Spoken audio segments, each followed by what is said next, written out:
നമസ്കാരം, news prime മലയാളത്തിലേക്ക് സ്വാഗതം. ലോക്സഭാ തെരഞ്ഞെടുപ്പിലെ 5ാം ഘട്ടവും 6ാം ഘട്ടവും 7ാം ഘട്ടവും അതിനിർണായകമാണ്. ഇനിയുള്ള 3 ഘട്ടങ്ങളിലേക്കുള്ള വോട്ടെടുപ്പ് അത് കൃത്യമായും ഇവിടെ ഇന്ത്യ മുന്നണിയുടെ ഒരു ചരിത്രപരമായ മുന്നേറ്റത്തെ, അതും ചരിത്രം സൃഷ്ടിച്ചുകൊണ്ട് തന്നെ BJPയെ അധികാരത്തിൽ നിന്നും താഴെയിറക്കാൻ വേണ്ടിയുള്ള ഒരു തീവ്രമായ ശ്രമത്തെ സൂചിപ്പിക്കുന്നത് തന്നെയായിരിക്കും എന്ന് രാഹുൽ ഗാന്ധി പറഞ്ഞിരിക്കുകയാണ്. നമുക്കറിയാം, ആദ്യ 4 ഘട്ടങ്ങൾ കഴിഞ്ഞപ്പോൾ തന്നെ നരേന്ദ്രമോദിക്ക് ഉണ്ടായിരുന്ന സകല പ്രത്യാശകളും അത് വലിയ തോതിൽ ഇടിയാൻ തുടങ്ങി. 5ാം ഘട്ടത്തിൽ 49 സീറ്റുകളാണ് തിരഞ്ഞെടുപ്പിലേക്ക് പോകുന്നത്. അതായത് 8 സംസ്ഥാനങ്ങൾ, അതുപോലെ തന്നെ ഈ സംസ്ഥാനങ്ങളിലേക്കുള്ള പ്രത്യേകമായിട്ടുള്ള വളരെ കുറച്ച് സീറ്റുകൾ ഓരോ സംസ്ഥാനത്തു നിന്നുമുള്ളവയിൽ പോവുകയാണ്. 6ാമതും 7ാമതുമായിട്ടുള്ളത് 57 സീറ്റുകൾ വീതമാണ്. നമുക്കറിയാം, ഡൽഹിയിലെ 7 ലോക്സഭാ സീറ്റുകളും തിരഞ്ഞെടുപ്പിലേക്ക് പോകുന്ന മെയ് 25-നാണ്. രാഹുൽ ഗാന്ധിക്ക് വലിയ കരുത്തായി അരവിന്ദ് കെജ്രിവാൾ ഒപ്പം നിൽക്കുന്നു എന്നുള്ളത് ഇന്ത്യ മുന്നണിക്ക് ഏറെ അഭിമാനകരമായിട്ടുള്ള കാര്യമാണ്. കെജ്രിവാളിൻ്റെ ഒരു ഇമ്പാക്റ്റ് വളരെ വലുതാണ്. ജയിലിൽ നിന്നും അദ്ദേഹത്തിന് ജാമ്യം അനുവദിക്കപ്പെട്ട നിമിഷം മുതൽ തന്നെ BJPയുടെ ചങ്കിടിപ്പ് വർദ്ധിക്കുന്നത് നമ്മൾ കണ്ടതാണ്. BJPക്ക് എന്ത് പറയണം എന്ന് പോലും അറിയില്ല.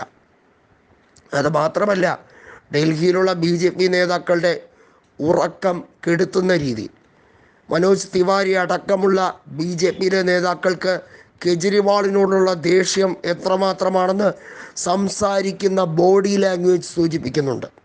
മനോജ് തിവാരിയെ നമുക്ക് എല്ലാവർക്കും അറിയാം.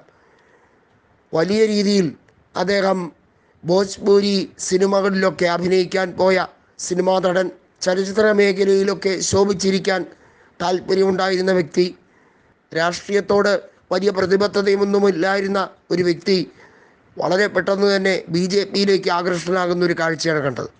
അദ്ദേഹം ആദ്യം BJPയോടല്ലായിരുന്നു രാഷ്ട്രീയപരമായി ഉണ്ടായിരുന്നത് എന്നുള്ളത് എടുത്തു പറയേണ്ട കാര്യമാണ്. UP രാഷ്ട്രീയത്തിൽ ശോഭിക്കാൻ കഴിയുന്നില്ല എന്ന് മനസ്സിലാക്കിയാണ് ഡൽഹിയിലേക്ക് വെച്ച് പിടിച്ചത്. പിന്നീട് അങ്ങോട്ട് ഡൽഹിയുടെ രാഷ്ട്രീയ കാര്യങ്ങളിൽ ഇടപെടുന്ന ഒരു സ്വഭാവം കണ്ടു തുടങ്ങി. ഒരു കാര്യം കെജ്രിവാൾ കൃത്യമായി പറഞ്ഞു: ഡൽഹിയിലുള്ള എല്ലാ BJP നേതാക്കളും കൺകുളിർക്കെ കേൾക്കാൻ, നിങ്ങളുടെ 7 ലോക്സഭാ സീറ്റുകളും ഞങ്ങൾ ഇന്ത്യ മുന്നണി പിടിച്ചെടുത്തിരിക്കും. ഞങ്ങൾക്ക് അതിന് ജനങ്ങളുടെ മാത്രം പിന്തുണ മതി. നിങ്ങൾക്ക് എൻഫോഴ്സ്മെൻറ്റിൻ്റെയും CBIയുടെയും കേന്ദ്ര അന്വേഷണ ഏജൻസിയുടെയും ഒക്കെ വലിയ രീതിയിലുള്ള പിന്തുണയുണ്ടല്ലോ. എന്നാൽ ഞങ്ങൾക്ക് അവരുടെ ഒന്നും സഹായമോ അവരുടെ ഒന്നും രീതിയിലുള്ള അഭിപ്രായമോ വേണ്ട.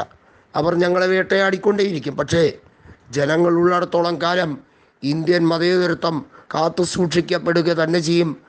ഇന്ത്യയിലെ എല്ലാ മുന്നേറ്റങ്ങളും, അതുപോലെ തന്നെ ഇന്ത്യയുടെ ഭരണഘടനാ സംരക്ഷണവും ഞങ്ങൾ ഏറെ പ്രാധാന്യത്തോടു കൂടി നടപ്പിലാക്കും എന്ന് പറഞ്ഞുകൊണ്ടാണ് അരവിന്ദ് കെജ്രിവാൾ മുന്നേറുന്നത്.